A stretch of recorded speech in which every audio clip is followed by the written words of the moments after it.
donc le créateur de la revue Lumière dans la nuit. Ah non, c'est pas vrai. C'est pas vous le créateur. Alors, vous êtes quoi alors? Non, parce que la revue a été créée par Raymond Bélit en 1958. Il me semblait qu'elle était très ancienne et vous pouvez être en Ouais, j'étais en second. D'accord. En tout cas, c'est un pilier de Lumière dans la nuit. Non, mais je l'ai fait depuis 20 ans. Depuis la science, c'est pas mal. Donc, une revue spécialisée ufologie, très sympathique. Et donc, M. Ménard est aussi auteur, écrivain de plusieurs livres. Donc, il va nous parler ce soir d'un de ses livres, qui traite de sujets assez troublants, les NIP, et puis de plein d'autres choses encore très intéressantes. À vous alors. Merci. Bonsoir. Alors, je ne sais pas très bien comment la soirée va se dérouler. J'ai failli ne pas venir à cause de la grève des chemins de fer. Mon TGV, j'avais décidé malheureusement de venir en train. C'était une mauvaise idée parce que la grève a été prolongée. Donc j'ai failli pas arriver. Et je vous prie de m'excuser si c'est décousu, ça risque d'être fortement décousu. Alors, pour compléter ce que disait Isor, bon, je peux vous raconter en 2 mots mon curriculum vitae. Je suis tombé dans l'ufologie, en 1966. J'avais 22 ans à l'époque. Et un jour, pendant que je photographiais des avions qui atterrissaient au Bourget, j'ai vu quelque chose de bizarre dans le ciel. Enfin, nous avons vu parce que nous étions 2. Et puis, alors ce que j'ai vu ce soir-là, ça n'avait rien à voir avec les ovnis. C'était un authentique phénomène d'optique atmosphérique. Et en cherchant le soir même l'explication de ce phénomène très étrange, je suis tombé sur un groupement qui s'appelle le Groupement d'études des phénomènes aériens. Je suis entré en contact avec eux, je leur ai envoyé un petit compte rendu de ce que j'avais vu au Bourget avec des petits dessins. Et puis ces gens-là m'ont répondu. Ils habitaient pas très loin de chez moi j'habitais en 5e, dans le 14e. Je suis allé les voir et puis finalement j'en suis jamais ressorti. J'aurais jamais dû y aller. Et donc j'ai fait beaucoup d'enquêtes entre les années 66 et 77 dans le cadre du GEPA, hein, j'ai bien dit, le GEPA sans N. Et puis ensuite, le GEPA a disparu. Et puis, bon, il y a eu des périodes de léger passage à vide. Et je fais Lumière dans la nuit depuis exactement 20 ans. Puisque officiellement j'ai commencé le 1er septembre 88. Alors, je suppose qu'il y a parmi vous beaucoup de gens qui ne connaissent pas cette revue. J'en ai apporté un certain nombre d'exemplaires là, l'année dernière, et je dois même en avoir d'autres là-bas. Ma valise étant très lourde, j'aimerais bien repartir sans. Mais si vous voulez, il ne faut pas demander l'impossible, mais si vous voulez m'en acheter, payez le prix que vous voulez. En tout cas, beaucoup moins que le prix marqué. Le prix marqué est de 8,50 €. Ne donnez surtout pas plus de 5 € par. Et beaucoup moins si vous voulez. Le principal, c'est que l'information circule, les numéros, ils existent. J'aimerais bien qu'il y ait des gens pour les lire. Comme vous disait Isor, j'ai aussi perpétré 2 livres ces dernières années. Alors, j'ai fait ça pour une raison très simple, c'est que Lumière dans la nuit, que voici, donc voici l'avant-dernier numéro, et voilà le dernier. Non, il n'est pas là, il est ailleurs. Bon. Cette revue, il faudrait qu'elle soit connue, et moi j'ai absolument pas les moyens de la faire connaître. La publicité ça coûte cher, et je ne peux m'offrir aucune forme de publicité. La seule forme de publicité envisageable, c'est de faire des livres. Des livres qui parlent de Lumière dans la nuit pour que les gens sachent que la revue existe. Mais dans la mesure où je fais ça, ça me fait le double de travail. Et bon, je suis décidé à le faire autant que possible. J'en ai fait 2 ces dernières années, mais pratiquement le fait de faire la revue, ça me consomme la totalité de mon temps. Alors, quand je fais un livre pour faire connaître Lumière dans la nuit, il y a des périodes de 2 ou 3 mois pendant lesquelles je travaille 12 heures par jour, ce qui est très au-dessus de mes capacités. Alors, ces 2 livres, si vous voulez, je vous en dis 2 mots, et puis après on parlera des choses sérieuses. Si je réussis à ouvrir ma valise.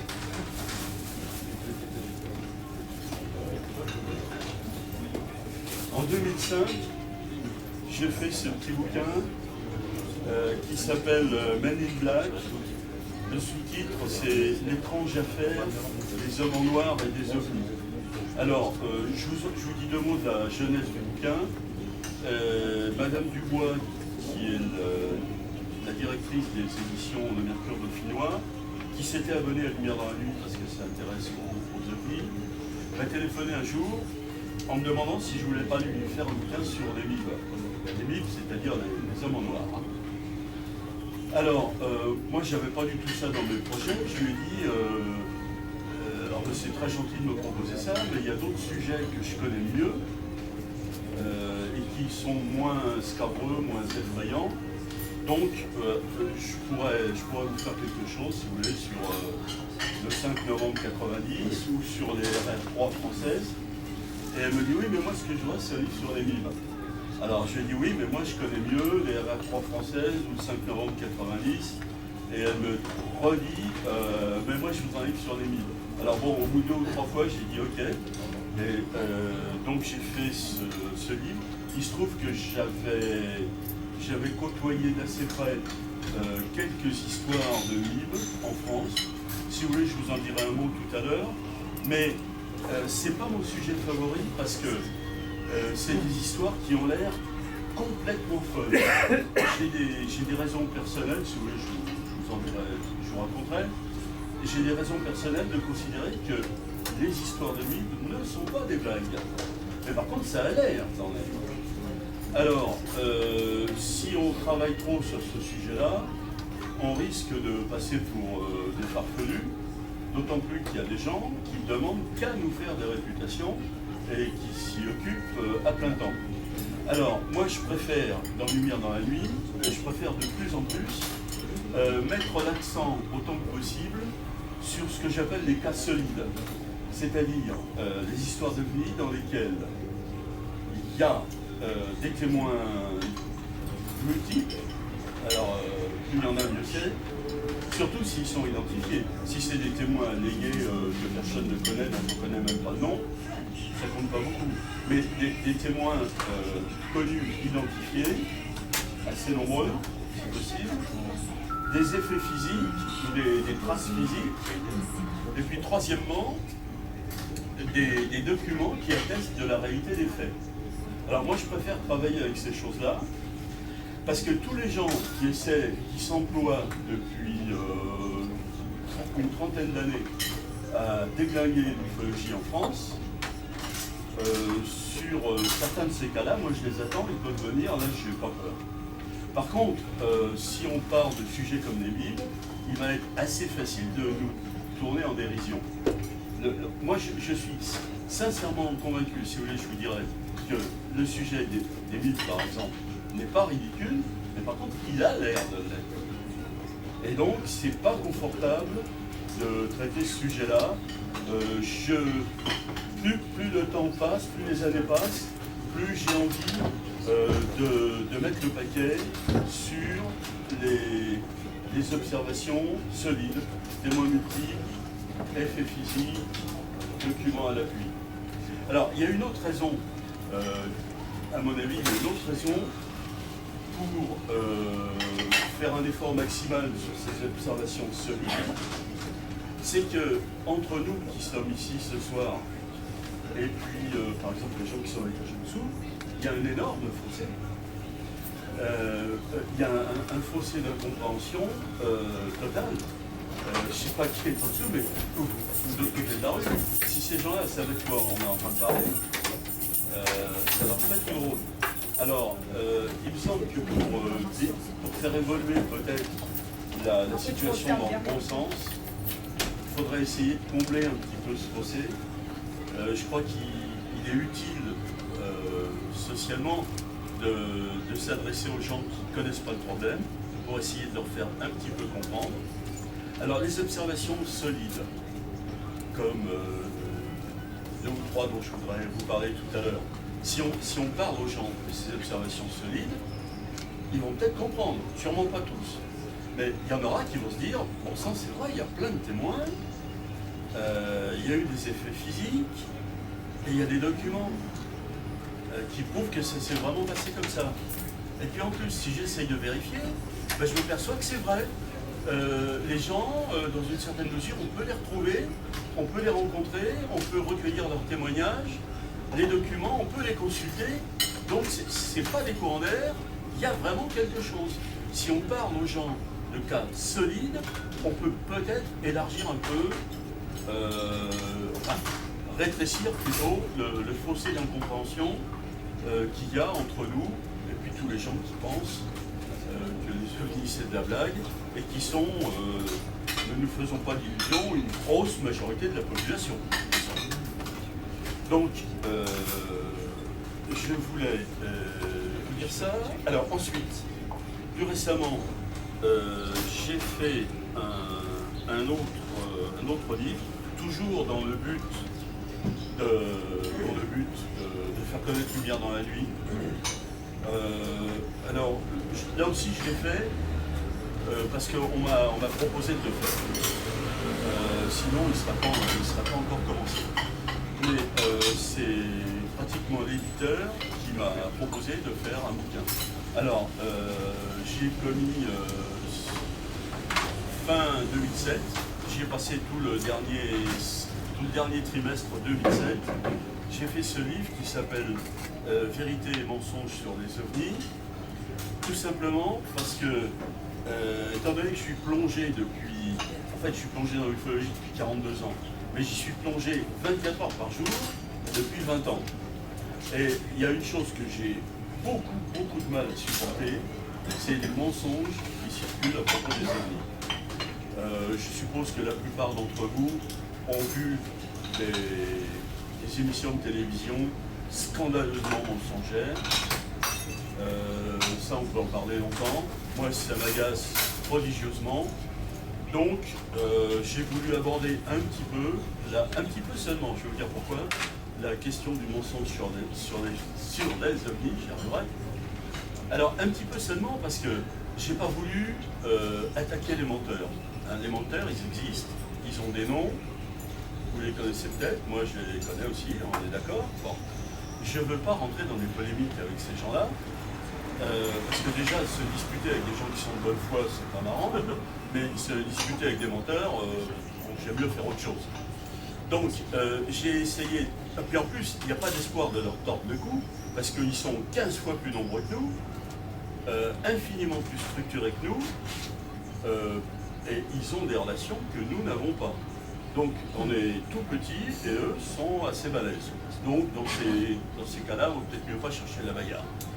Donc je ne m'en prends pas aux gens, je ne cite pas de nom, je crois. D'autant plus que les gens qui trempent un peu dans l'ufologie savent très bien qui a fait quoi. Par contre, j'ai essayé de tordre le cou à quelques mensonges, mais quelques-uns seulement. C'est pas possible de les traiter tous, parce que là, il faudrait faire un bouquin de 10 000 pages. C'est énorme. Je vous dis ça parce que, encore une fois, depuis exactement 20 ans, je me fais 10 heures d'ufologie par jour. Et j'ai vu des mensonges colossaux et nombreux. Alors, on ne va pas faire le tour de ça parce qu'il faudrait qu'on reste ici une semaine. Mais si vous voulez, si vous êtes d'accord, si ça vous intéresse, je pourrais vous donner quelques éléments sur, par exemple, le 5 novembre 90, les éléments du 5 novembre 90, qui ont fait l'objet d'un dénigrement et d'explications complètement contraires aux faits. Alors, ça c'est ce que j'affirme, mais ne me croyez pas sur parole. Si vous en avez la possibilité, remontez aux sources, retrouvez les témoins. Le mois de novembre 90, c'est pas si vieux que ça finalement. Hein. Ça fait 17 ans et demi. Il doit y avoir à peu près je sais pas, mais une moitié des témoins qu'on peut retrouver. S'il y a des gens parmi vous que ça inspire d'aller retrouver des témoins du 5 novembre 90, moi je vous apporte toute l'aide que je pourrais. Bien entendu, il ne faut pas que les gens soient dérangés 50 fois. D'ailleurs, ça ne risque pas de se produire. Parce qu'il y a très peu de gens pour faire des vérifications. Hein. Et quand je dis très peu, c'est vraiment très peu. C'est-à-dire que, bon, entre nous, il n'y a personne. Personne ne vérifie rien. J'ai rencontré un gars qui lui, était un vérificateur né. C'était il y a 19 ans. Il a disparu des circulations maintenant. Et depuis, j'en ai plus revu d'autres. Alors lui, il s'intéressait à l'ufologie. Quand il tombait sur un cas qui l'intéressait, qui lui paraissait digne d'intérêt, il montait dans sa voiture et il allait voir un témoin. Alors évidemment, il ne trouvait pas de témoin à tous les coups, mais il le trouvait une fois sur deux ou une fois sur trois, mais ça lui suffisait. J'ai trouvé que ce gars-là faisait un travail remarquable, parce qu'il allait voir sur le terrain, en plus les kilomètres ne lui faisaient pas peur, il allait voir sur le terrain les témoins, et puis il se faisait une opinion. Alors je vous signale que, sauf erreur de ma part, des gens qui font ça actuellement en France, il y en a zéro. Alors moi ça m'attriste profondément. Toutes les petites choses que j'espère vous raconter ce soir, elles appellent toutes des vérifications. Hein. Il n'y a pas de choses vagues, floues, invérifiables. Tout est ou a été vérifiable. Bien entendu, les témoins peuvent mourir, ils peuvent déménager. Et puis d'autre part, il ne faut pas qu'ils reçoivent 50 visites d'un coup, parce que le risque est nul. Je crois que si on veut faire progresser l'ufologie, on n'y arrivera pas en multipliant les hypothèses, en se disant « Ah, mais c'est peut-être des revenants du futur », ou alors « Non, non, c'est peut-être plutôt des revenants du passé », ou alors c'est des gens qui viennent de la 23e dimension. Bon, c'est pas en multipliant des suppositions complètement gazeuses comme ça qu'on arrivera à quelque chose.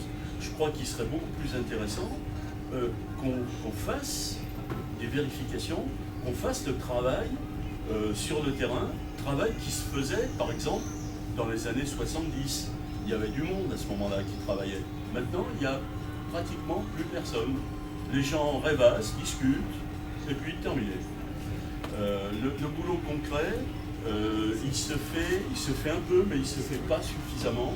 Il y a vraiment une carence à ce niveau-là, et il y a beaucoup de choses qui sont vérifiables. Il manque simplement les gens pour le vérifier, parce que apparemment ça n'intéresse personne.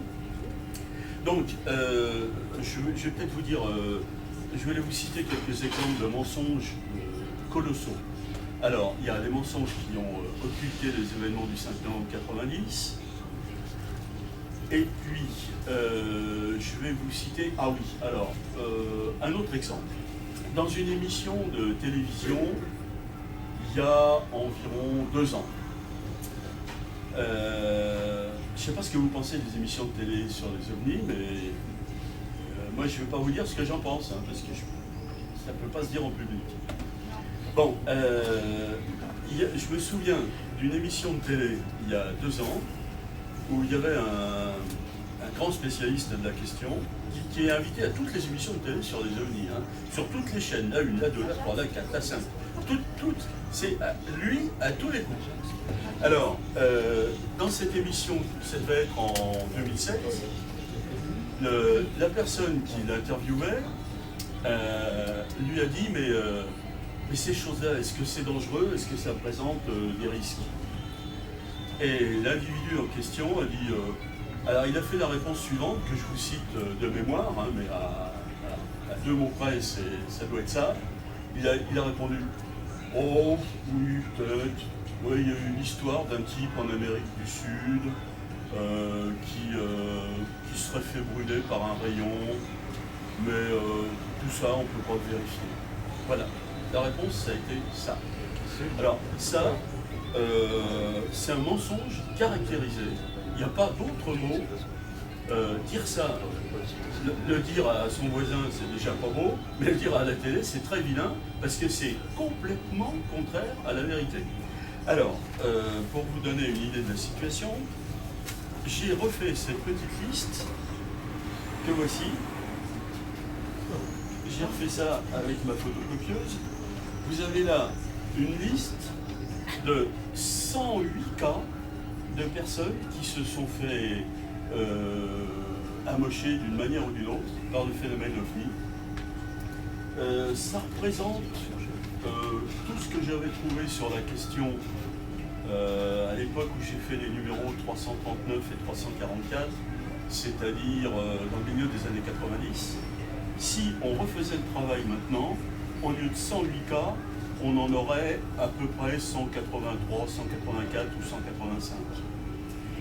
Alors, vous avez un expert, parce que l'homme en question, j'ai oublié le nom, est systématiquement présenté comme un expert. Quand on lui demande si les avis sont dangereux, il dit « Oh non, il y a peut-être un type une fois qui s'est fait un peu brûler par un rayon, enfin, finalement on ne sait pas très bien, on ne peut pas savoir. » Mais si, on peut savoir. Là, vous avez seulement 108 cas. Dans la colonne qui est ici, c'est-à-dire pour vous, il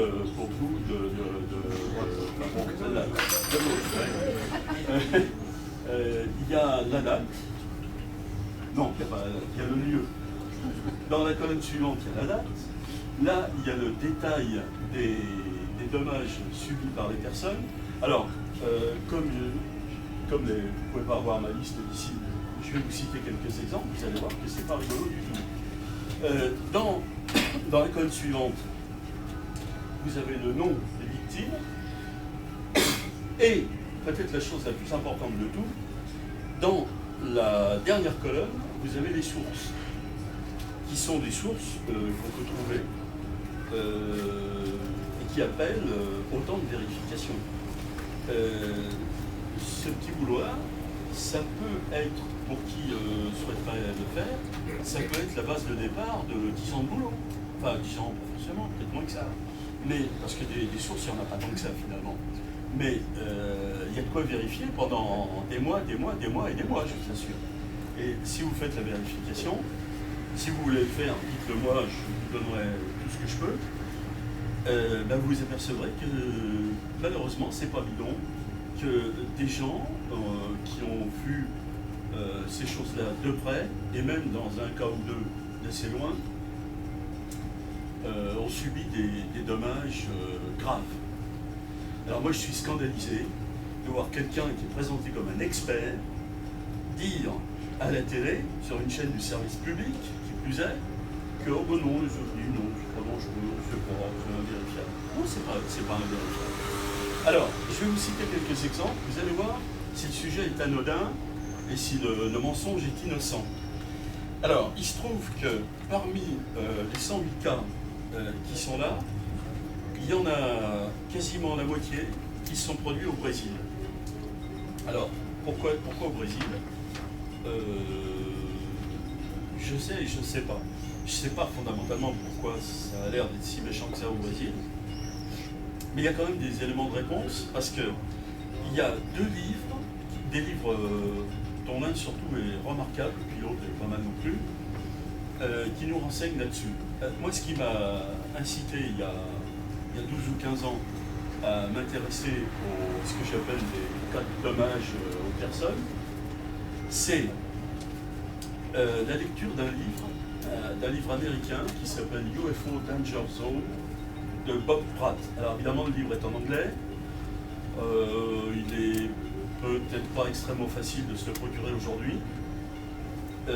Moi à l'époque j'ai fait tout ce que j'ai pu pour que les gens se le procurent, et puis on peut peut-être se le procurer encore. Bob Pratt, c'était un journaliste américain qui est allé enquêter dans le nord-est du Brésil sur les histoires de personnes agressées par des ovnis. Avant avant le livre de Bob Pratt, il y a eu un livre en français, celui-là doit être très facile à trouver, encore aujourd'hui. C'est un livre de Jacques Vallée qui s'appelle Confrontation. Vers la fin des années 80, oui monsieur. Ce livre, j'ai eu la chance de pouvoir l'acquérir, je l'ai vu une seule fois à la fin. Je l'ai acheté, je ne l'ai jamais revu. Et on ne trouve plus chez Lafon? Je crois que j'ai vu une réédition un jour. Oui. Oh, mais si, oui, Robert Laffont, ça n'existe peut-être plus. La Véréditaire. Alors dans ces cas-là, il reste la Bibliothèque nationale ou les bouquinistes. À la fin des années 80, Vallée a publié une trilogie de 3 bouquins qui s'appelaient Révélation, Confrontation. Non, Révélation, je crois que c'est le dernier. Je ne sais plus quoi, enfin c'était tous des trucs anciens. Je me souviens bien plus du premier. Mais dans celui qui s'appelle Confrontation, ces livres étaient édités chez Robert Laffont. Hein. Je ne sais pas si vous vous souvenez, il y a 20 ans, Robert Laffont, ce n'était pas un petit éditeur. Hein. C'est pourquoi le livre, vous voyez, on peut le trouver, la preuve c'est que vous l'avez trouvé, monsieur. Hein. Alors, Vallée est allé lui-même dans le nord-est du Brésil enquêter sur ces choses-là. C'est peut-être ça qui a déclenché la curiosité de Bob Pratt. Et Bob Pratt y est allé quelques mois ou plusieurs années après. Et il a fait, grosso modo, le même travail, mais en y restant plus longtemps, en approfondissant davantage, et il a trouvé des choses qui ne sont pas très réjouissantes. Alors, dans la colonne qui expose les dommages subis par des personnes, j'ai tapé en caractère gras, à l'époque, j'ai bien fait, les cas les plus dramatiques. Alors je vous cite quelques exemples, vous allez voir si les amis c'est pas méchant, et si ça ne mérite pas qu'on s'en méfie un petit peu. Alors, je vous cite quelques exemples, hein, en prenant les descriptions qui se trouvent en caractère gras. Alors, dans le désert de Gobi, en Chine, fin août 1938, les victimes sont 2 enfants qui s'appelaient Ayoumer et Malakoff. Brûlure grave, vêtements en feu. Bon, alors ensuite, tiens, un cas français. Le 20 octobre 54, à Gavre, dans le Morbihan, il y a une dame dont le nom n'a jamais été publié, mais je peux vous dire, parce que je sais comment elle s'appelle. Puis bon, je suis pas venu là pour faire des cachotteries. C'est Madame Marie Corvec. Cette dame était... C'est une drôle d'histoire de Madame Corvec. Alors, elle était enceinte de 2 mois, et il s'est produit un drôle de truc, un événement incroyable. C'était le soir, elle a fermé les volets de la maison, et son mari est sorti de la maison pour aller, je crois, acheter une bouteille de vin dans une épicerie un peu plus loin. Et à cette époque-là, il y avait des bouteilles consignées, vous savez. C'est-à-dire que quand ils allaient acheter une bouteille de vin, ils reportaient la bouteille vide. Et le mari de cette dame est sorti pour faire peut-être, je ne sais pas, 150 ou 200 mètres pour aller à l'épicerie. Et puis il a fait ce que vous auriez peut-être fait, moi aussi.